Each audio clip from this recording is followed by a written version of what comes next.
就在2026年1月3号的委内瑞拉，巨大的爆炸声突然打破了城市的寧靜。當低空盘旋的黑色陰影掠過，而駕馭直升機的並不是常規的美國陸軍，而是一支在很長一段時間裡甚至都不被承認存在的幽靈部隊。在這一天，這支部隊迅速突破委內瑞拉的防空網，護送三角洲部隊直達馬杜羅的寢宮，整個過程中無一傷亡。這就是美國第160特種作戰航空團，俗稱夜行者。今天火力軍給大家介紹一下美國最神秘的第160特種作戰航空团，代號夜行者。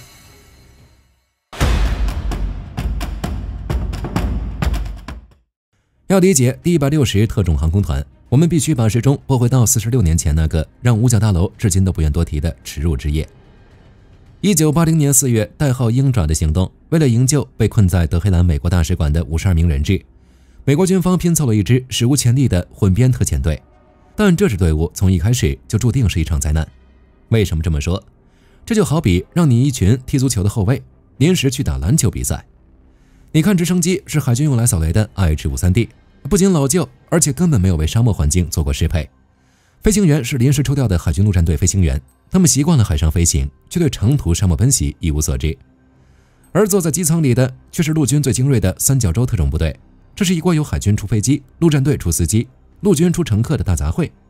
導致了一個致命的後果：混亂。當行動開始，這支臨時拼湊的隊伍在伊朗沙漠那個被稱為沙漠1號的集結點，首先遇到了天氣的制裁。名為哈布布的恐怖沙塵暴，使得極度疲勞的飛行員在漫天黃沙中失去了方向感，甚至分不清哪兒是天空，哪兒是大地。隨後，一架迷失方向的直升機在試圖低空移動時，巨大的旋翼像切黃油一樣擊中了滿載燃油的 EC-130運輸機。巨大的火球瞬間吞噬了夜空，8名特戰隊員當場陣亡，行動被迫取消，殘骸被遺棄在沙漠中，甚至連戰友的遺體都來不及帶走。對於美國而言，這不僅是一次戰術上的慘敗，更是一種刻骨銘心的恥辱，因為他們擁有最強大的武器，卻連敵人的面都沒見到，就敗給了糟糕的組織力和那一陣沙漠裡的風。痛定思痛，海軍上將霍洛威在隨後的調查報告中留下了一句振聾發聵的結論：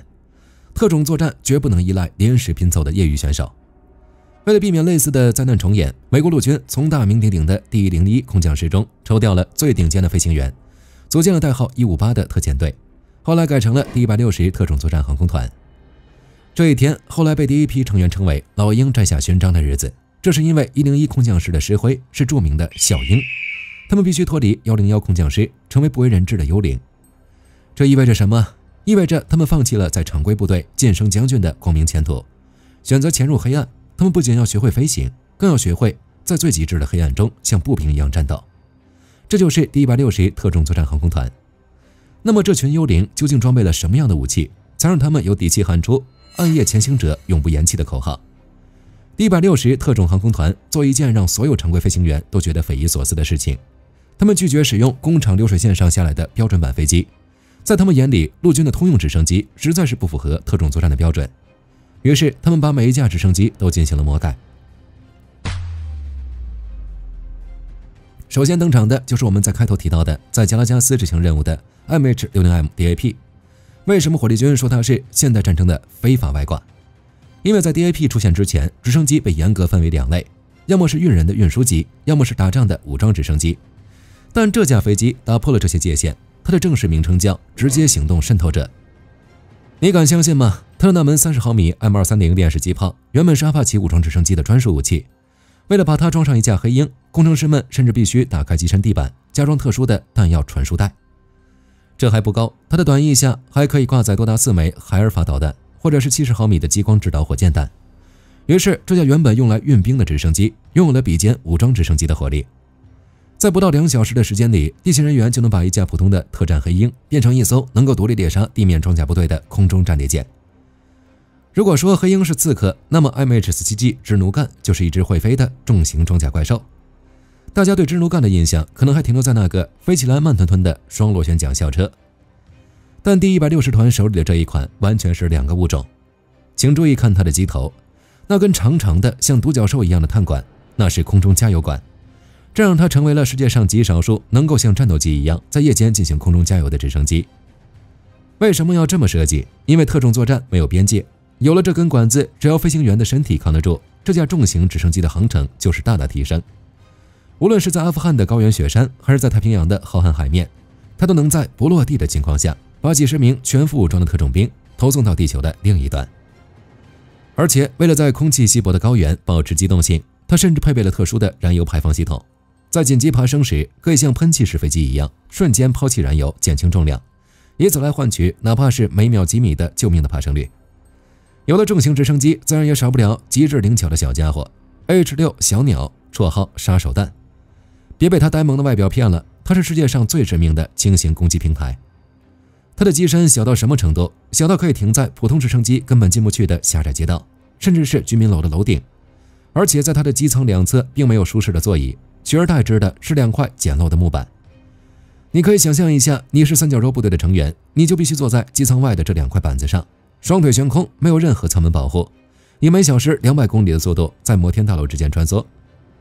但是這種看似原始的設計，卻能在降落的一瞬間，讓特戰隊員以零延遲的速度投入戰鬥。但是光有火力，只有速度，還不足以支撐正負30秒，也就是任務精度在計劃的30秒之內。真正的黑科技藏在這些飛機的眼睛裡。還記得鷹爪行動中讓美軍慘敗的那場沙塵暴嗎？為了戰勝這個敵人，第160團裝備了一種名為沉默騎士的地形跟蹤雷達。即便窗外是伸手不見五指的暴雨，或者是漫天黃沙，而這套雷達依然能為飛行員實時繪製出前方每一棵樹、每一根電線桿的3D 地圖。它允許這些特種部隊飛行員在離地不到30米的高度，以250公里的時速進行貼地盲飛。這就是為什麼當敵人的防空雷達還在掃描高空時，暗夜潛行者們已經像幽靈一樣出現在了他們的頭頂。有了這些違反常理的装備，接下來這支部隊需要的就是一群能夠駕馭這些怪獸的優秀特種部隊士兵，一群必須通過地獄般考驗的真正的瘋子。每一名暗夜潛行者首先是一名步兵，其次才是一名飛行員。為了篩選出這樣的人，美軍設立了一道被稱為綠色牌的鬼門關。聽名字，這似乎是一個充滿了生機的訓練營，但對於參與者來說，這裡是地獄的入口。為什麼這麼說？因為這裡的訓練邏輯和常規飛行員完全相反。在普通的陸航部隊，飛行員被教導要像愛護眼睛一樣愛護飛機，盡量避免在惡劣天氣起飛，盡量遠離地面火力網。但在綠色牌，教官會告訴你，你的飛機隨時會墜毀。當螺旋槳停止轉動的那一刻，你就不再是天之驕子，你就是一名身陷重圍的步兵。所以在這裡，士兵不僅要接受高強度的體能摧殘，比如背着45磅的負重在泥濘中強行均16公里，還要在短短幾週內打掉幾千發子彈，熟練掌握從 M4 卡賓槍到繳獲的 AK-47等各種輕武器的操作。但最恐怖的還不是體能和射擊，而是心理的極限施壓。想象一下，你被綁在一個模擬駕駛艙裡，突然被扔進冰冷的水池，整個座艙迅速翻轉倒扣，水瞬間灌滿你的鼻腔。在一片漆黑中，你必須要在肺裡的氧氣耗盡之前解開安全帶，推開艙門，逃出升天。這是為什麼？這是為了模擬當士兵在海上迫降或者墜入河谷時，依然能保持冷靜的求生本能。哪怕你通過了這些考驗，依然不代表你通過了。在綠色牌，每期的淘汰率都高達40%左右。即使你僥倖畢業，如果在隨後的1年裡你無法適應那種貼着高壓線飛行的心理壓力，你依然會被毫不留情地踢出部队。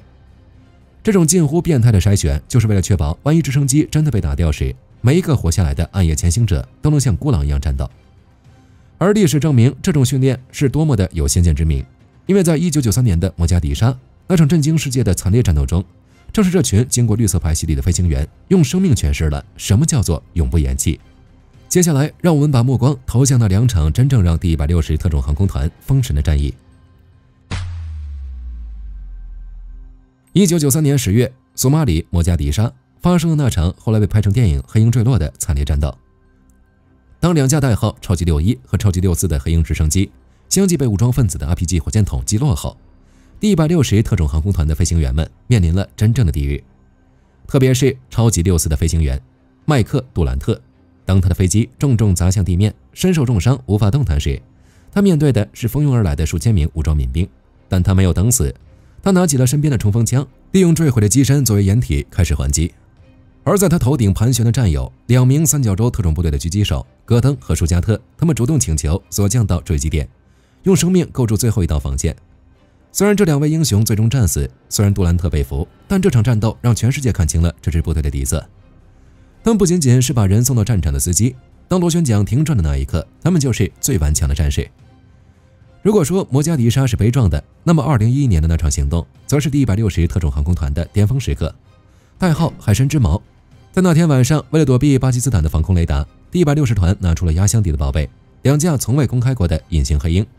這2架飛機採用了特殊的幾何外形和錫箔塗層，甚至連尾槳都經過了靜音處理。但在行動的關鍵時刻，意外再次發生了。一架隱形黑鷹在試圖悬停在大院上方時，突然失去了升力，不可控地撞向了圍牆。是敵人的攻擊嗎？不，由於大院的圍牆太高，且採用了實心混凝土結構，直升機下壓的氣流無法向外擴散，反而反彈回来，被再次吸入旋翼。簡單來說，就是飛機陷进了自己制造的氣流漩渦裡。在如此極端的危急關頭，飛行員沒有驚慌失措，但憑借着在綠色牌店舊的肌肉記憶，硬是把機頭強行按在牆上，實施了軟着陸。雖然飛機毀了，但機上的海豹突擊隊員全員毫髮無損。他們衝進大院，擊斃了那個被通緝了10年的目標，並在撤離前炸毀了這架高度機密的隱形飛機。這就是暗夜前行者，哪怕飛機甩了，他們依然能在那個正負30秒的窗口裡把任務完成。這支部隊從沙漠1號的恥辱中誕生，在摩加迪沙的戰火中淬煉，最終在阿伯塔巴德的夜色中封神。但隨着時代的变遷，隨着大國競爭的加劇，這群暗夜中的幽靈又將飛向何方？從沙漠1號的餘燼到阿拉塔巴德的輝煌，第160特種航空团用40年的時間書寫了一部關於勇氣、技術與鮮血的史詩。但時間從不為任何人停留，哪怕是暗夜前行者。隨着反恐戰爭的硝煙逐漸散去，大國競爭的陰雲正在太平洋的上空重新聚集。面對擁有完善防空體系的對手，面對数千公里的浩瀚大洋，曾經无往不利的黑鷹和直努幹還能繼續主宰夜空嗎？美軍似乎已經給出了答案。就在不久前，五角大樓做出了一個驚人的決定，取消了耗資巨大的未來攻擊侦察機計劃。這意味着在未來的戰場上，第160特種航空团可能不再單純依賴有人駕駛的直升機去冲锋陷陣，他們正在演變成一種全新的形態——空中母艦。未來的 MH60 可能不再直接突入火網，而是會在安全距離外釋放出成群結隊的發射效應無人機。這些無人機將成為探路的前哨、誘騙雷達的誘餌，甚至是同歸於盡的殺手。而暗夜前行者們將躲在陰影裡，像操縱木偶一樣完成以往需要賭上生命的任務。技術在變，戰術在變，甚至連飛机的形態都在变。但有一樣東西永遠不会變，那就是這支部隊的靈魂。無論未來的戰爭是發生在網絡空間，還是發生在無人機蜂群之間，在最關鍵的那一刻，在決定生死的那個瞬間，依然需要人類帶上夜視儀，駕駛着那一架特制的黑鷹直升機衝進衝突的最中心。因為正如他們的誓言所說，夜行者永不放棄。好了，關於第160特種作戰航空团的故事，今天就和大家聊到這裡。你認為在無人機技術飛速發展的今天，有人駕駛的特種直升機最終會被完全取代嗎？歡迎在評論區留下你的硬核觀點。如果你喜歡本期視頻，別忘了點讚關注。我是火力軍，我們下期再見。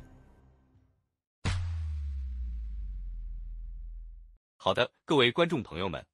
我們頻道一直在聊真實的軍事資訊和武器裝備，後台也經常有朋友問，有沒有值得推薦的入門級模型？今天就和大家分享一款近期接觸到的產品。